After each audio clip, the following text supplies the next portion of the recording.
Assalamualaikum warahmatullahi wabarakatuh. Kami dari SMA Muhammadiyah 5 Jakarta. Saat ini kita akan melihat profil dari Keroncong Tugu. Kita kunjungi Guido Kuiko yang akrab dipanggil Bang Edo. Berikut adalah wawancara kami dengan Bang Edo, pemimpin Keroncong Tugu sekarang. Assalamualaikum warahmatullahi wabarakatuh. Selamat siang Bang Edo. Apa kabar Pak hari ini? Selamat siang, baik. Perkenalkan saya Syifa. Dan saya Saskia dari SMA Jakarta. Dan di sini ada rekan-rekan kami, ada Najila Syakira, ada Wulan Sari, ada Rasya Aditya, dan Safa Aurel. Kami siswa dari SMA Muhammadiyah 5 Jakarta yang akan mewawancarai tentang musik tradisional Keroncong Tugu. Nah, sebelum kita wawancara, alangkah baiknya kita mengenal Bapak narasumber kita dulu nih. Nah, kalau boleh tahu nama lengkap Bapak siapa ya? Nama saya Guido Kuiko. Baik, sekarang kita sudah mengenal nih sedikit tentang Bapak narasumber kita, jadi kita langsung saja masuk ke tahap wawancara. Sebelumnya kita mau tanya nih Pak, sudah berapa lama Bapak bergabung di orkes Keroncong Tugu? Saya bergabung dari SD dulu tahun 85 dan 80. Mulai belajar keroncong sama orang tua saya. Berarti Bapak dari orang tua ya Pak mengenal Keroncong Tugu? Iya, memang karena musik keroncong itu kan musik tradisi. Mau nggak mau harus budaya di kampung. Pertanyaan selanjutnya Pak, untuk awal mula Bapak bisa masuk ke orkes Keroncong Tugunya bagaimana Pak? Saat itu mungkin Bapak diajar. Ya, awal mulanya orang tua membimbing, mengajak, latihan, belajar. Nah, kalau untuk menurut Bapak sebagai pemain Keroncong Tugu itu memiliki definisi seperti apa Pak? Musiknya tradisional, jadi kita punya pakem sendiri, kita punya alat musik yang kita buat sendiri, lagu-lagu yang kita buat sendiri.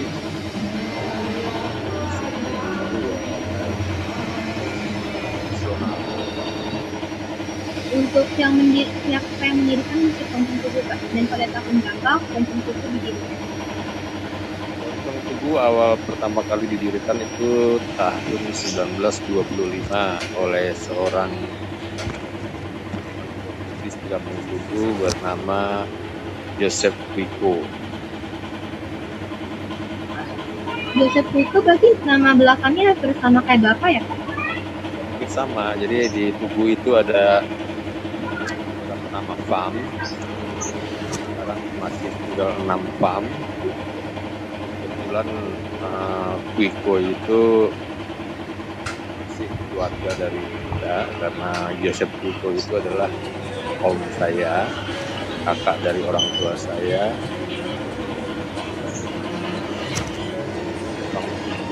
Di Tugu ini ada Kuiko, ada Andries, ada Michael, Cornelis, Abraham, Browner, ada sekitar masih 6 famili yang bergerak di Kuiko secara budaya keroncong. Nah, kita ingin tahu nih Pak, mengapa musik Keroncong Tugu dinamakan Keroncong Tugu? Apakah ada nama Keroncong Tugu itu ada makna tersendirinya? Orang menyebut kampung kita adalah Tugu. Tugu berasal dari kata Portuguese. Orang-orang dulu ini orang-orang tetangga kita yang pribumi. Kita kan diasingkan Belanda itu dari tahun 1661 sampai sekarang. Dulu namanya dulu di Kampung Tugu itu namanya Batavia Tenggara. Kita dikenal sebagai keturunan Portugis, kita disebut nggak mau susah-susah orang-orang, hidupnya kita tugu-tugu aja. Jadi akhirnya tersebutlah nama Pos Tugu. Campuran budayanya selain dari bangsa Portugis, apakah ada dari negara lain, Pak? Kalau untuk unsur masuknya budaya di kampung Tugu itu mutlak tidak ada. Artinya kita dari tahun 1661 pertengahan abad ke-19 kita merasa terisolasi oleh sebuah kebudayaan, sebuah hiburan. Akhirnya kita membuat hiburan sendiri dengan cara membuat alat musik berupa menyerupai gitar kecil yang kita bikin dari pohon kayu bulat, pohon kita tebang, kita bentuk kecil hingga menjadi sebuah alat musik yang kita sebut macina. Macina inilah yang kemudian orang sebut keroncong. Keroncong itu sebenarnya bukan genre musik, itu bukan lagu, tetapi keroncong itu disebut adalah sebuah alat musik yang dibuat oleh kampung orang keturunan Portugis di Kampung Tugu. Macina, karena macina ketika kita mainkan menghasilkan suara cerong. Jadi orang menyebutnya tuh orang Tugu lagi pada cerang-cerong gitu kan. Akhirnya sebutlah nama keroncong Tugu di awal abad 19. Kalau untuk alat musiknya itu apa aja ya Pak yang dimainin? Musik ada biola, ada solo, kontrabas, macina, struna, gitar melodi, biola. Nggak hilang dari kita, ikon kita adalah alat musik rebana, itu yang masih kita Untuk banyak yang nanya nih Pak, apa perbedaannya keroncong tugu sama keroncong? Perbedaannya adalah keroncong tugu memiliki pakem tersendiri, gaya bermain musik sendiri. Biasa kita alat musiknya pun kita beda. Nama Cina hanya ada di Kampung Tugu, tidak dipakai buat, dan cara memainkannya pun digaruk ya dengan jari. Terus irama kita mungkin agak lebih cepat dibandingkan musik keroncong yang sekarang ini. Kalau untuk anggotanya biasanya ada berapa ya? Perbedaan. Kita 8 pemain musik, 3 orang penyanyi musik keroncong yang ada di luar. Kan Pak kita mencari sumber nih. Kita lihat biasanya pemain keroncong tugu itu memakai kayak atasan putih, bawahan hitam. Itu ada makna tersendiri nggak Pak? Kenapa pakai atasan? Itu di tahun 1970 ketika Gubernur DKI Jakarta Bapak Ali Sadikin Kampung Tugu menginstruksikan kepada orang-orang Kampung Tugu agar supaya keberadaan musik keroncong Tugu itu dilestarikan. Kita mulai memakai ciri khas kita, sadaria, koko, celana batik, kita pakai sial, kita pakai pet atau baret gitu ya. Ini ciri khas kita sampai sekarang, itu yang kami pertahankan. Akhirnya kalau memang tampil kita selalu menggunakan itu ciri khas di Kampung Tugu sendiri, keroncong Tugu sendiri. Dan sekarang kita pertahankan adalah sadaria. Nah, kalau boleh nih bisa Bapak perkenalkan seperti apa lagu keroncong Tugu agar kita semua bisa kenal nih Kak, kayak apa lagu keroncong Tugu? Lagu yang berbahasa Portugis Tugu itu ada Gato Mato, ada Carvinho, ada kalau boleh nyanyiin lagu Gatu Matu itu. Oh lateng una gatu, suaka belu pretu dretu, besok lunung tu berkonya, Buska dilubun itu. Itu bahasa Portugis Tugu ya. Jadi bahasa Portugis Kreol. Tugu ini Kreol, kita sebut Kreol karena apa? Karena sudah tidak lagi mengikuti bahasa asli Portugis. Jadi semakin melebur karena oleh sosial masyarakat yang ada di Kampung Tugu, akhirnya bahasa Portugis aslinya itu hilang. Jadi kita berbicara bahasa Portugisnya itu berbahasa Portugis ya seketemunya aja. Artinya ya apa yang tertulis dengan gaya kita sendiri. Jadi kalau kita bilang out the grammar, di luar dari grammar. Bahasa Kreol ini sudah lama gitu ya, sudah lama karena ketidakbiasaan orang-orang di Tugu ini untuk berbicara bahasa Kreol Tugu ini sendiri. Kita menyebutnya bahasa Kreol Tugu itu adalah Papia. Ya, Portugis Tugu. Jadi kan Bapak menyanyikan sedikit lagu Pak. Apakah ada makna tersendiri dari lagu tersebut? Itu ketika ada seorang ahli Kreol dari Universitas saat itu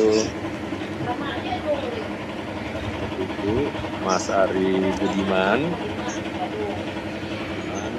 dia mengerti, dia mempelajari bahasa Kreol Portugis yang ada di dunia ini. Gatu matu itu gatu matu ya. Di tulisan Portugis itu gato mato. Karena apa? Karena bahasa kata O itu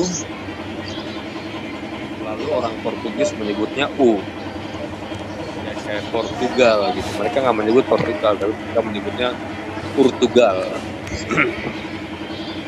Gatu matu itu artinya gatu itu adalah kucing, matu itu adalah hutan, jadi kucing hutan. Jadi kalau kayak saya nyanyi tadi yo lateng bunga gatu, jadi yo itu saya, lateng itu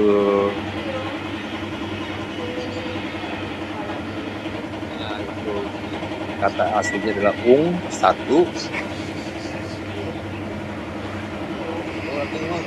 gatu itu kucing. Jadi yo lateng bunga gatu itu jadi saya memiliki seekor kucing.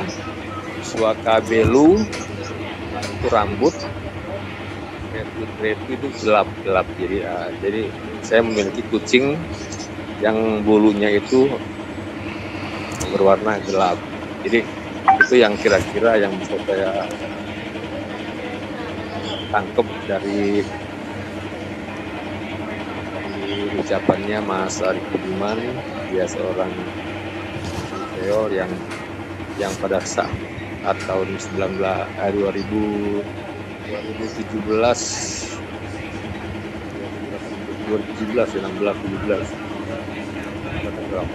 untuk mencari tahu bahasa Tugu, Kreol, Portugis, mempelajarinya. Kita membuat bukunya. Pertanyaan selanjutnya nih, apa upaya yang Bapak lakukan untuk melestarikan konten Tugu di Indonesia? Kan hingga sekarang banyak yang tahu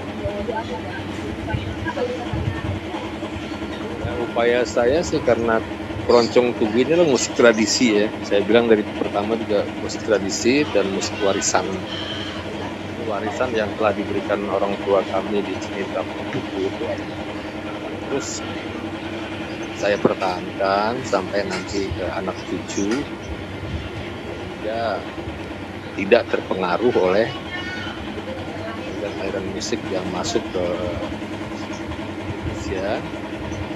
Jadi sekarang ini segala macam musik yang masuk ke Indonesia itu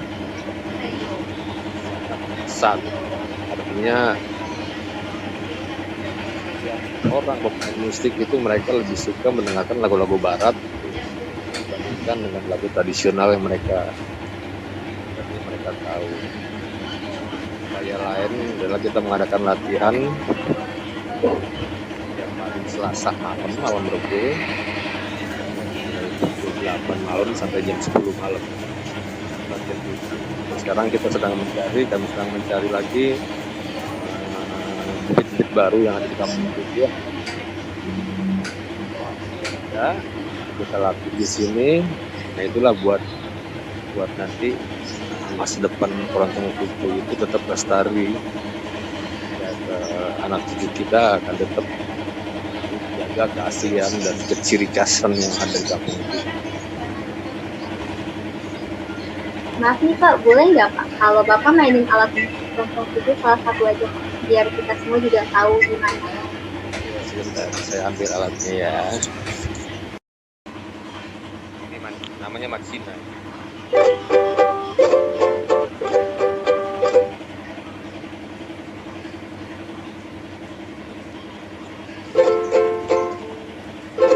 Lagu yang tadi ya. Yo late ungagatu swaka belu tretu yo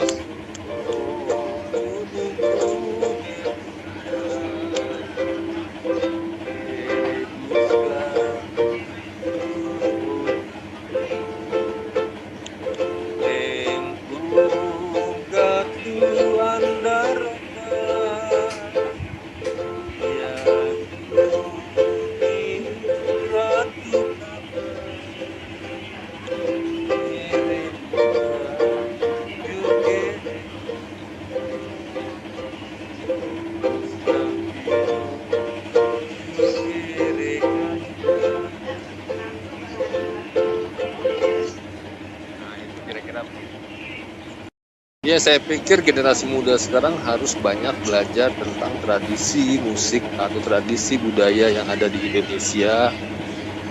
Karena di Indonesia ini begitu banyak dan sangat banyak budaya-budaya yang juga belum tersentuh oleh pemerintah.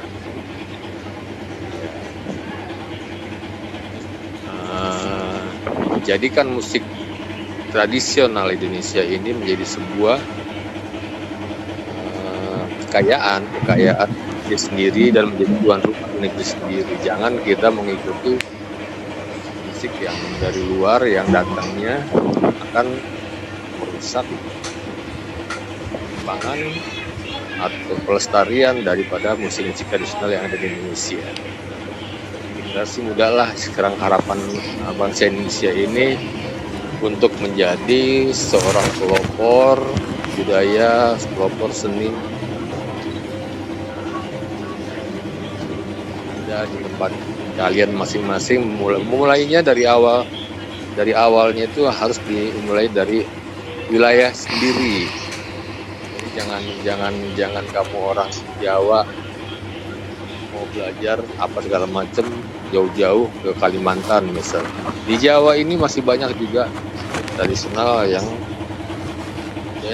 itu yang perlu generasi muda yang baru ini agar semua itu sebuah pelestarian, pengembangan pelestarian akan selalu menjadi identitas budaya bangsa kita sendiri.